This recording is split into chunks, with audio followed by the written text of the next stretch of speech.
রক্ত এবং প্লাজমা পাচার নিয়ে এই যে বেনিয়মের অভিযোগ, একের পর এক ব্লাড ব্যাংকের বিরুদ্ধে, এই নিয়ে কড়া পদক্ষেপের কথা বলেছেন স্বাস্থ্যমন্ত্রী শারদ দত্ত মুখোপাধ্যায়। আমাদের প্রায় 70 থেকে 80টি বেসরকারি ব্লাড ব্যাংক আছে পশ্চিমবঙ্গে। তার মধ্যে আমরা 11 জনকে শনাক্ত করেছি, যাদেরকে আমাদের আপাত দৃষ্টিতে মনে হয়েছে যে কোনো রকম বেনিয়মের একটা চান্স আছে। প্রত্যেকটাতেই রেড হয়েছে। একজনকে আমরা দোষী সাব্যস্ত করেছি, বাকিদের অল্প বিস্তর কাগজের তফাৎ, পরিসংখ্যানের তফাৎ দেখতে পেয়েছি। স্বাস্থ্য দপ্তর কিন্তু কড়া পদক্ষেপ নেবে। এখনও বলছি, নিয়মের আওতায়, নিয়মের পরিধিতে, নিয়মের বলায় আসুন, নিয়ম মেনে চলুন।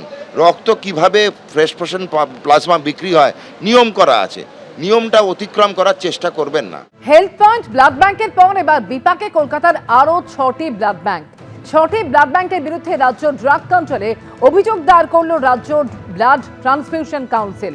এ বিষয়ে আরো বিস্তারিত জানবো, সন্দীপ সরকার আমাদের সঙ্গে টেলিফোনে রয়েছেন। সন্দীপ, এই 6টি ব্লাড ব্যাংকের বিরুদ্ধে ঠিক কি কি অভিযোগ এবং কোন কোন ব্লাড ব্যাংক রয়েছে এই তালিকায়?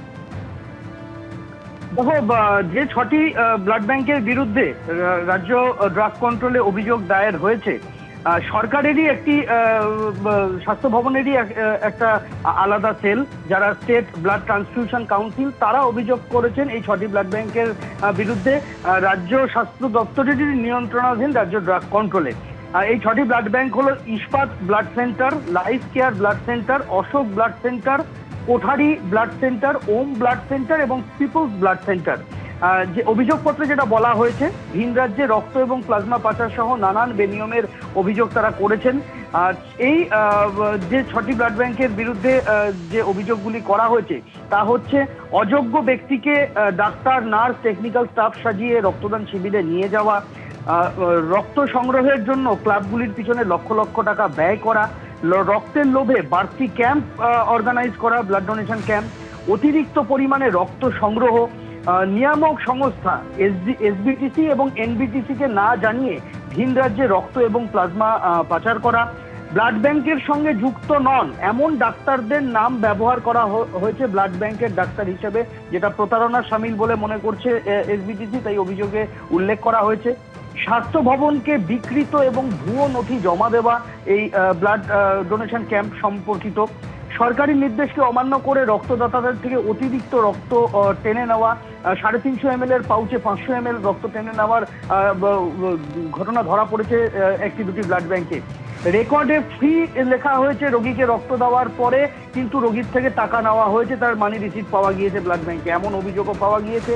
রক্তের গুণমানের সাথে কোথাও কোথাও আপোষ করা হয়েছে, রক্তদাতা এবং রক্তগ্রহীতাদের নিরাপত্তার সঙ্গে আপোষ করা হয়েছে। এরকম বিবিধ অভিযোগ, এক একটি ব্লাড ব্যাংকের ক্ষেত্রে করা হয়েছে। নির্দিষ্টভাবে ব্লাড ব্যাংকগুলির নাম এবং কি কি ফাইন্ডিংস তারা পেয়েছেন তদন্ত করতে গিয়ে সেটা এসবিটিসির কর্তারা জানিয়েছেন রাজ্য ড্রাগ কন্ট্রোলকে। রাজ্য ড্রাগ কন্ট্রোলকে আবেদন করা হয়েছে যে ব্লাড ব্যাংকগুলির বিরুদ্ধে এই যে গুরুতর নানান গাফিলতির প্রমাণ মিলেছে, সেই বিষয়ে সবটা তদন্ত করে আইনানুগ পদক্ষেপ করুক রাজ্য ড্রাগ কন্ট্রোল। যেটা তারা হেলথ পয়েন্ট ব্লাড ব্যাংকের ক্ষেত্রে করেছিলেন, লাইসেন্স বাতিল করা হয়েছিল হেলথ পয়েন্ট ব্লাড ব্যাংকের, সেই রকম দিকে বিষয়টা যায় কিনা এখন সেটাই দেখা। ধন্যবাদ সন্দীপ তোমাকে। এবিপি আনন্দ, এগিয়ে থাকে, এগিয়ে রাখে।